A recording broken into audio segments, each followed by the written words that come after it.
नमस्कार दोस्तों, आप सभी का स्वागत है ऑप्टिक्स पे। तो आज हम लोग लेफ़र कर्व को समझेंगे, जो कि आपके CUET M economics entrance examination साथ साथ याद रखिएगा कि आपके यूपी TGT PGT एग्ज़ाम्स के लिए इंपॉर्टेंट है। तो आप लोग ये वीडियो लास्ट तक देखिएगा। चैनल पर न्यू होंगे तो सब्सक्राइब ज़रूर कर लीजिएगा, बेल आइकन प्रेस करना नहीं भूलेगा। तो ये बहुत महत्वपूर्ण टॉपिक है आप सभी के लिए, और इससे एक प्रश्न आपका बनता ही बनता है। तो लेफ़र कर्व क्या है, लेफ़र वक्र क्या है, इसको आज हम लोग हिंदी और इंग्लिश दोनों में समझेंगे। तो लेफ़र वक्र पहली बार तो जो आपके इसको दिया किसने है, तो याद रखिएगा कि ये आर्थर लेफ़र के द्वारा जो है दिया गया है। ठीक है, याद रखिएगा, इसको आर्थर लेफ़र के द्वारा दिया गया है। ठीक है, ये आपके आर्थर लेफ़र जो थे, याद रखिएगा, ये सप्लाई साइड इकोनॉमिस्ट है, यानी आपके आपूर्ति पक्षधर जो है अर्थशास्त्री हैं।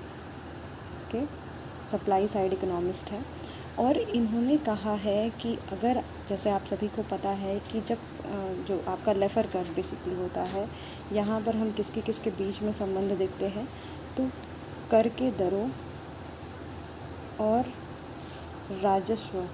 ठीक है, राजस्व में संबंध देखते हैं। याद रखिएगा कि हम कर के दरों और राजस्व में संबंध देखते हैं। ठीक है, कर के दरों और राजस्व में संबंध देखते हैं। आप सभी को पता है कि अगर हम कर की दर बढ़ा दें तो हमारा राजस्व भी बढ़ जाएगा। ठीक है, सपोज़ एक एग्ज़ाम्पल लीजिएगा कि आपका जो सैलरी है साल भर जो आप कमाते हो पर एनम, वो 8 लाख रुपए कमाते हो। ठीक है, 8 लाख कमाते हो। अगर सरकार इस पर बोले कि आपको 3% टैक्स देना है, ठीक है, तो आपका जो सरकार का राजस्व रहेगा वो ठीक ठाक भरा है। सपोज़ इसी 8 लाख पे सरकार आपको बोल दे कि आपको 10% का टैक्स देना है, तो उनके राजस्व में क्या हो जाएगी, वृद्धि हो जाएगी, यानी उनका रेवेन्यू क्या हो जाएगा, बढ़ जाएगा। हर सरकार ऐसा चाहती है, यानी वो जो है कर के दरों को बढ़ाना चाहती है। क्यों बढ़ाना चाहती है? क्योंकि उनके राजस्व में वो वृद्धि चाहते हैं। पर इसके विपरीत जो आपके लेफ़र थे, उन्होंने ये कहा कि इससे क्या होता है कि जब ज़्यादा आपका कर की दरें बढ़ने लगती हैं, और एक टाइम पे ऐसा आता है जब आपके कर की दरें एकदम आपके मैक्सिमम पे पहुंच जाती हैं, मतलब आपका सपोज़ कि 8 लाख पे जो है सरकार बोल दे कि 30% टैक्स है, यानी मैक्सिमम पहुंच जाती है, तो लोग क्या करने लगते हैं, उस 8 लाख में सरकार को 30% ना दे करके उसकी चोरी करना स्टार्ट कर देते हैं। मतलब वो बोलेंगे कि इस 8 लाख में मैं एजुकेशन पे भी खर्च कर रहा हूँ, मैं अपने जो है माता पिता की सेवा कर रहा हूँ, मेरी कुछ मेडिकल कंडीशन है, वो चोरी करने लगते हैं। तो इससे जो है आपका जो राजस्व होता है वो क्या हो जाता है, कम हो जाता है। ठीक है, यानी इससे हमारा जो रेवेन्यू है वो क्या हो जाता है, कम हो जाता है। ठीक है, इस चोरी की वजह से। तो इस चोरी से निजात पाने के लिए जो आपके लेफ़र थे, आर्थर लेफ़र, उन्होंने ये कहा कि आप जो है कर की दरें, यानी टैक्स रेट, उसको क्या कर दें, कम कर दें।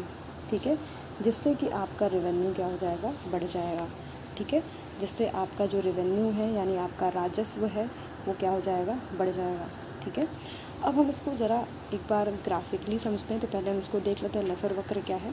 तो लेफ़र द्वारा विकसित एक आपूर्ति पक्ष अर्थशास्त्री हैं लेफ़र। ठीक है, इन्होंने अपना सिद्धांत दिया है, और इसमें किसके बीच में संबंध होता है, पहला प्रश्न तो यहीं से बन जाता है, जिसमें कि आपके कर की दरों और सरकार द्वारा अर्जित राजस्व, यानी आपके रेवेन्यू, कर की दरों मतलब आपका टैक्स रेट, और किसके बीच में संबंध दिखाता है, राजस्व, यानी आपके रेवेन्यू में यहाँ पर जो है संबंध प्रदर्शित करता है। ठीक है, और यहाँ पर आपके लेफ़र ने कहा कि कभी कभी जो कर की दरें हैं उसको कम करने से आपके राजस्व क्या हो जाता है, बढ़ जाता है। यानी आप टैक्स रेट कम कर दोगे तो आपका टोटल टैक्स रेवेन्यू क्या हो जाएगा, बढ़ जाएगा, ऐसा लेफ़र ने कहा।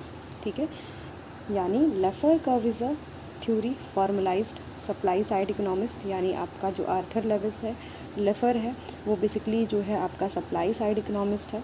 और इन्होंने जो है आपके संबंध बताया है tax rate and tax revenue में, टोटल टैक्स रेवेन्यू में।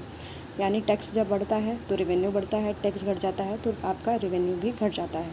पर इन्होंने कहा कि टैक्स को कट करने से हमारा जो टोटल रेवेन्यू है वो क्या हो जाएगा, बढ़ जाएगा।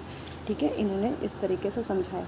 अब हम इसके वक्र को समझ लेते हैं तो हमें पूरी तरीके से समझ में आ जाएगा कि क्या इन्होंने बात किया। तो आप इस वक्र को 2 भागों में विभाजित कर दीजिए। जो ये मिड वाली लाइन है ये आपका मैक्सिमम टैक्स बता रही है। एक्स एक्सिस पे हम टैक्स रेट देख रहे हैं यानी कर की दरें, ठीक है, यहाँ पर हमारी कर की जो है दरें हैं। और आपके वाई एक्सिस पे आपका टैक्स रेवेन्यू है, ठीक है, यानी आपका राजस्व, ठीक है। आप यहाँ पर देख सकते हैं कि जो पार्ट 1 है, सपोज़ इसको मैं फर्स्ट पार्ट में डिवाइड कर देती हूँ। यहाँ पर आप देख रहे हैं कि आपका जो वक्र है वो क्या हुआ है, बढ़ रहा है।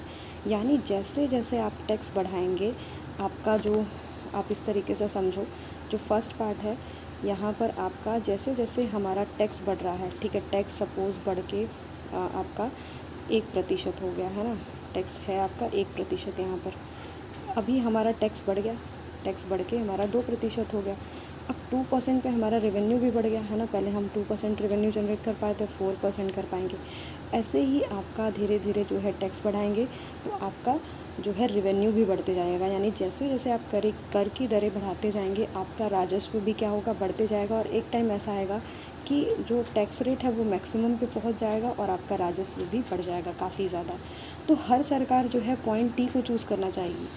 क्यों चूज़ करना चाहेगी? आपके मुख्य बिंदु आपके टी को इसलिए चूज़ करना चाहेगी क्योंकि यहाँ पर आपका टैक्स रेट ज़्यादा है। टैक्स रेट सपोज़ यहाँ पर मान लीजिए कि 5% है और आपका रेवेन्यू भी उसे कम ज़्यादा मिल रहा है, यानी आपका राजस्व भी उसे ज़्यादा की उसकी राजस्व की प्राप्ति हो रही है। पर एक समय ऐसा आएगा कि जब यहाँ पर आपका मैक्सिमम जब आपका कर हो जाएगा तो लोग क्या करने लगेंगे, चोरी करने लगेंगे, क्योंकि उनके जो इनकम यानी उनके जो आय का जो स्रोत है उसमें से वो 30% सरकार को नहीं देना चाहेंगे। तो इससे जो है सरकार का जो राजस्व है वो क्या हो जाएगा, धीरे धीरे कम होने लगेगा। तो आप सेकंड पार्ट में देखेंगे कि यहाँ पर जो है क्या होता है कि आपका टैक्स रेवेन्यू ज़्यादा है पर धीरे धीरे हमारा टैक्स रेट क्या होता है, कम हो जाता है, ठीक है, ओके। आप देखेंगे यहाँ पर कि हमें निगेटिव यानी आपका ऋणात्मक संबंध मिल रहा है, यानी टैक्स रेट क्या है आपका कम है तो हमारा टैक्स रेवेन्यू क्या है, ज़्यादा है। तो इन्होंने पॉइंट बी को बताया कि आप क्या करो कि टैक्स के रेट को कम कर दो, है ना, आप टैक्स के रेट को कम कर दो जिससे कि आपका रेवेन्यू क्या हो जाए, बढ़ जाए, ठीक है, जिससे कि आपका रेवेन्यू क्या हो जाए, बढ़ जाए, ठीक है, आप वो करो। तो आप यहाँ पर देख सकते हैं कि क्या किया सरकार ने, टैक्स को जो है टैक्स रेट को अभी कम रखा है, तो यहाँ पर उसका रेवेन्यू भी अभी ठीक है, ज़्यादा है ना। फिर आप देखोगे कि फिर यहाँ पर थोड़ा और जो है टैक्स को ऊपर बढ़ा दिया तो आपका रेवेन्यू क्या हो गया, कम हो गया, ठीक है। और जो है बढ़ाया सरकार ने टैक्स को तो और जो है आपका रेवेन्यू यानी राजस्व कम हुआ। ऐसी सरकार अगर और बढ़ाती है तो आपका राजस्व धीरे धीरे कम होते जाएगा। आप देख सकते हो कि यहाँ पर सपोज़ 10% था, फिर 8% हो गया, फिर जो है 6% हो गया और फिर जो है आपका 4% हो गया। तो ये धीरे धीरे कम हो रहा है, ठीक है। पर सरकार अगर यहीं पर आपके जैसे जैसे आपके अगर सपोज़ टैक्स को कम करते जाए, है ना, टैक्स को कम करते जाए, यानी सपोज़ इस पॉइंट पे थे हम और यहाँ से अगर आपके कम करते जाए इसको, ठीक है, तो आप देखोगे कि आपके राजस्व में क्या हो रही है, वृद्धि हो रही है, ठीक है, आपके राजस्व में क्या हो जाएगी, वृद्धि हो जाएगी। तो यहाँ पर लेफर ने यही आपका रिकमेंडेशन दिया और काफ़ी इनको क्रिटिसिज्म भी झेलना पड़ा है इस चीज़ के लिए, क्योंकि काफ़ी सिंप्लीफाइड इनकी थ्योरी रही है और काफ़ी आसान रही है, जिस वजह से इनको काफ़ी काउंटर भी किया गया है कि मतलब इन्होंने कैसी थ्योरी बना दी, एकदम सिंपलिस्टिक, आपका सिंपलिस्टिक एंड आपका इसका एजम्पशन काफ़ी सिंपल है, ठीक है। तो इनको इस चीज़ के लिए जो है झेलना पड़ा। पर जब आपके सप्लाई साइड का जो जैसे आपका ये रिकमेंडेशन था, इसको रोनाल्ड रेगन ने जो इकोनॉमिक पॉलिसी में अपने अपनाया था, तो उनको अपने फेडरल गवर्नमेंट में ये जो राजस्व वृद्धि है वहाँ पर ये दिखा था, मतलब इनका प्रयोग मतलब सिद्ध हुआ था कि भाई ये ठीक है, काम कर रहा है ये, ठीक है। तो मतलब आपके प्रेसिडेंट रोनाल्ड ने इसको यूज़ किया था और 1980 में, ठीक है, पहली बार इसको प्रयोग किया गया था। उस समय उनका जो है लगभग राजस्व क्या था, 344 बिलियन डॉलर, ठीक है, आपका बिलियन डॉलर था। पर क्या हुआ कि जैसे जब इसको प्रयोग किया गया फिर आपने देखा इन्होंने कि 1988 में इनकी राजस्व में वृद्धि हो गई, ये लगभग क्या है $550 हो गई, ठीक है, $550 हो गई। तो इस वृद्धि को देखा गया आपके लेफर कर्व के रिकमेंडेशन के द्वारा, यानी कि हम टैक्स को कट करेंगे, यानी हम करों को कम करेंगे तो हमारे राजस्व में वृद्धि होगी, यानी लोग मोटिवेट होंगे आपके जमा करने के लिए इसको, करों को, ठीक है। तो ये टोटल आपका लेफर कर्व हो गया। अब लेफर कर्व के बारे में अगर लास्ट पॉइंट देखें तो रेफर कर्व आपका डिस्क्राइब करता है relationship tax rate and tax total tax revenue के बीच में, ठीक है। ये आपका संबंध, पहली बात तो याद रखिएगा। यहाँ पर याद रखिएगा कि टैक्स रेट जैसे जैसे हाई होता जाता है, लोग यानी कर जैसे जैसे आपके बढ़ते जाते हैं, लोग क्या होते हैं, डिस्करेज होते हैं टैक्स को पे करने के लिए, ठीक है, यानी वो टैक्स की चोरी करने लगते हैं, ठीक है। तो इस चीज़ के लिए फिर जो है आपके लेविस ने क्या, आपके लेफर ने क्या कहा कि करों को क्या करो, कम कर दो, ठीक है, करों को कम करो तो राजस्व क्या हो जाएगा, बढ़ जाएगा, ठीक है। यानी टैक्स रेट हटा दो तो आपका राजस्व यानी रेवेन्यू क्या हो जाएगा, आपका बढ़ जाएगा, ठीक है। तो इन्होंने ये रिकमेंडेशन दिया, ठीक है। आप सभी को अच्छा लगा होगा वीडियो, अगर अच्छा लगा हो तो प्लीज़ लाइक करिएगा, शेयर करिएगा, सपोर्ट करिएगा और लगातार तैयारी को अपने जारी रखिएगा। कोई भी आपको टॉपिक से रिलेटेड प्रॉब्लम हो तो कमेंट सेक्शन में ज़रूर बताइएगा, उससे रिलेटेड आपको वीडियो ज़रूर प्रोवाइड किया जाएगा। जुड़े रहिएगा हमारे चैनल से। धन्यवाद।